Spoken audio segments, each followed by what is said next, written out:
kulanti wacan oo wanaagsan daawadayaal kuna soo dhawaada janalkeena ka wararka aan ku soo gudbino wararka ugu dambeeyay Soomaaliya caalamka qodobada ugu waaweyn waxaa qayb ka noqon doona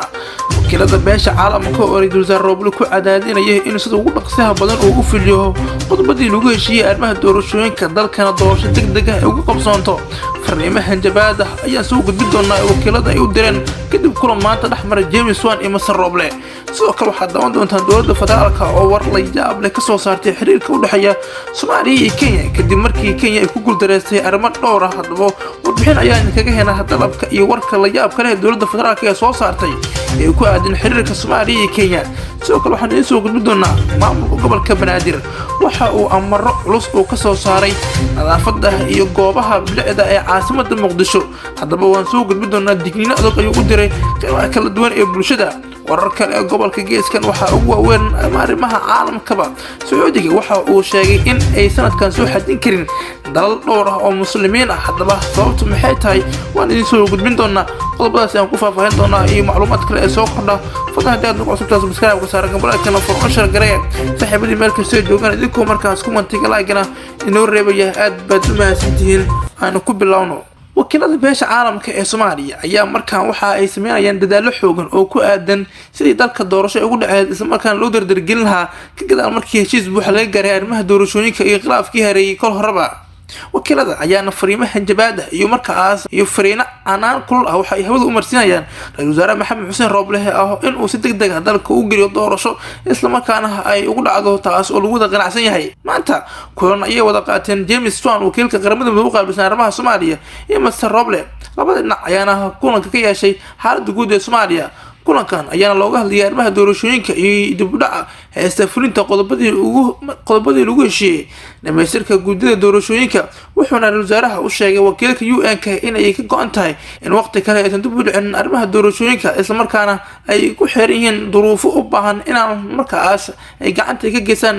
si qaramada midoobay ay qayb uga qaadan lahayd kulanka uu ra'iisul wasaare Roble qaatay wakiilka qaramada midoobay waxaa goobjoog ka ahaa guddiga farsamada doorashooyinka ee dhawaan magacaabay Masar Roble kuwaas oo ka shaqeyn doona arrimaha farsamo ee mudnaanta u leh ra'iisul wasaaraha si uu markaas habsami leh ay ugu filaan howlaha doorashooyinka ee uu xilsaaray guddidaasi qodobada kale ee sida weyn looga hadlay waxaa ka mid ah amniga iyo cadaaladda iyo shaqooyinka culus ee la xiriira amniga doorashooyinka taas oo sida ku cad heshiiskii 27 May ee ahaa in la soo dhiso guddi amni oo ka kooban 9 xubnood oo wasaaraha uu hogaaminayo kuwaas oo isugu jira dhinacyo kala duwan waxaa kulanka sidoo kale looga hadlayaa sida la iskaga kaashan karo taageerada dadka ku waxyeeloobay dadka deegaanada Hirshabelle iyo sida ay muhiimka u tahay in si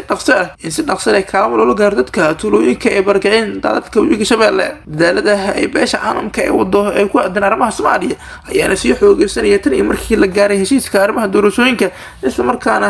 wasaaraha lagu cadaadinayo in sida ugu dhaqsiyaha dalka uu doorasho geeyo taas oo ka dhigan in markaas wasaaraha uu markaas ku hoolan yahay in dalka doorashada sida ugu dhaci lahayd uu xoogga sii saarayo dhinaca kale dowladda federaalka ee Soomaaliya ayaa war la yaab leh ka soo saartay xiriirka u dhaxeeya Soomaaliya iyo Kenya oo xiriirku mar horeba loo jaray dowladda Kenya hase yeeshee guuldarooyin waaweyn oo Kenya ay wajahday kadib ay aqoonsatay in aysan ka maarmin Soomaaliya taa beddelkeedana ay qasbanaatay in dib u soo celiso duulimaadkii Soomaaliya ka bixi jiray ku imaan jiray kadib markii dhawaan ay shaacisay in ay hakad gelisay war qoraal oo ka soo baxay wasaaradda arrimaha dibadda ee Soomaaliya ayaa sidoo kale lagu sheegay in dowladda federaalka ay ka go'an tahay in mar kale dib loo soo celiyo ama loo soo nooleeyo xiriirka soo jireenka ah ee labada dal oo dan wadaag iyo diris wadaag ahba wasaaradda arrimaha dibadda Soomaaliya waxa ay mar kale xaqiijinaysaa sida ay u go'an tahay dib u soo celinta iyo dardargelinta xiriirka diblomaasiyadeed ganacsiga iyo xiriirka dadka ee Soomaaliya iyo Kenya ayaa lagu yiri qoraalka wasaaradda arrimaha dibadda sidoo kale war-saxaafadeedka ayaa lagu shaaciyay in Soomaaliya iyo Kenya uu weligoodba ka dhaxeeyay iskaashi dhinaca amniga iyo ganacsiga intaba labada qaran ee walaalaha ah waxa ay weligoodba iska kaashanayaan amniga ganacsiga iyo xiriirka dhaqan ee wadajirka ah ee salku ku haya danaha guud ayaa marka lagu yeeray qoraalka wasaaradda arrimaha dibadda ugu dambeyntii qoraalka waxaa lagu soo dhaweeyay go'aankii ay Kenya ay dib ugu fasaxday duulimaadada Muqdisho iyo Nairobi kadib xayiraad muddo saarneed Soomaaliya iyo Kenya ayaa xiriirkooda xumaaday kadib soo bixidii dacwadda badda ee taalla maxkamadda ICJ iyada oo markaas xiisadu ay ka sii dartay markii Soomaaliya joojisay qaadka waxaa haatan labada xukuumadoodba ee Muqdisho iyo Nairobi ay muujinayaan isku soo dhawaasho labada dhinac si meesha looga saaro khilaafka soo kala dhaxgalay qaybihii hore ee janalkeena ka wararka ayaa daawanaysan saaxiibayaal fadlan haddii aad nagu cusubtahay subscribe ka saara gambalaalkana furuna sheergareeya saaxiibadii meel kastay joogaan idinkoo markaas ku mantiga laagana inoo reebaya aad baad u mahadsantihiin. markana maamulka gobolka banaadir ayaa amro culus soo saaray oo kan ah shacabka ku nool magaalada muqdisho kulan ay iskugu yimaadeen saraakiisha qaybahooda kala duwan iyo mas'uuliyiinta maamulka gobolka banaadir horkacayo gudoomiye Cumar Farish ayaa shir gudoomiye kulanka aan caadi ahayn oo looga hadlayay sidii amniga loo sugi lahaa maalmaha xuriyada ee 26 Juun iyo 1 Luulyo. kulankan oo ay kasoo qayb galeen saraakiisha laamaha ammaanka qaybahooda kala duwan gudoomiyaasha degmooyinka gobolka banaadir iyo ku-xigeenada maamulka gobolka waxaa looga hadlay amniga iyo bilicda magaalada inta lagu jiro maalmaha xuriyada oo food inagu soo haysa. waxaana kulanka laga soo saaray amaro culus oo ku socda shacabka muqdisho iyo gudoomiye ku-xigeenka sida ay shacabkooda ay u gaarsiinayaan si maalmaha xuriyada ay si weyn loo weynayo islamarkaana amniga uu noqdo mid la isku halayn karo. afayeenka maamulka gobolka banaadir Saalax Cumar Xasan Saalax Dheer oo aqrinaya awaamirta soo baxday ayaa waxa uu sheegay in guryaha saaran laamiyada la rinjiyo waxa ay ka mid tahay bilicda si markaas loo dareemo inay tahay maalmaha xuriyada in guryaha laamiyada saaran lagu xiro leerar ama nalal si markaas iftiinka ay banaanka u soo dhacdo ama bilicda ay u muuqato in calamada astaanta qaranka la suro guryaha iyo ganacsiyada afar oo ah kan ugu dambeeyay in qof kasta ay nadiifiso horteeda gaar ahaan goobaha markaas danta guud ah. marada ka soo baxay maamulka gobolka banaadir ayaa imaanaya xilli ay socoto isku diyaarinta maalmaha xuriyada oo ay ka dhiman tahay maalmo yar oo si weyn shacabka Soomaaliyeed ugu weyn taasoo ah 1 Luulyo iyo 26 Juun oo si weyn markaas loo xuso isla markaana loo dabaaldego taas oo qulubta shacabkana iyo ugu weyn tahay. wararka kale ee caalamkana waxaa ugu waaweyn haddii aanu eegno saaxiibayaal dowladda Sacuudiga waxa ay ka dhawaajisay in sanadkan aysan soo xajin karin dalal muslimiin ah oo ay u gaar ah ay ku sheegtay wasaaradda xajka iyo cumrada oo ku dhawaaqday in xajka sanadkan 1442 hijriyada 2021 uu ku koobnaan doono oo kaliya dadka degan iyo muwaadiniinta Sacuudi Carabiga oo kaliya. tirada xujayda ee sanadkan ayaa lagu koobay 60,000 oo kaliya waxaana xajinaya baaliri dadka degan Sacuudiga iyo muwaadiniintooda kale. taasi ayaa ka dhigan in xajkan uu markaas noqonayo kii labaad oo aysan muslimiinta kasoo xajin jiray dalalka kale aysan xajinin sabab la xiriira arrimaha caabuqa Covid-19. talaabada ayaa mas'uuliyiinta Sacuudiga ay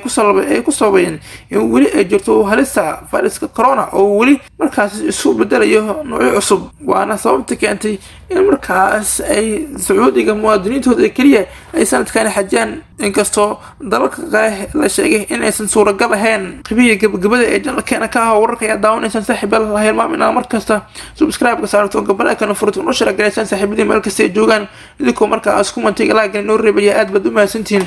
markana Soomaaliland xisbiyada mucaaradka ee ka jira deegaanada maamulkaas gaar ahaan wadani iyo cid ayaa ugu dambeyn heshiis ka gaaray cidda qaadanaysa duq magaalada Hargeysa oo tartan adag loogu jiro maalmihii la soo dhaafay. Faysal Cali Waraabe oo gudoomiyaha xisbiga UCID walaha wariyaasha ayaa shaaciyay in doorashada ka hor mucaaradka heshiiska ay ka gaareen awood qaybsiga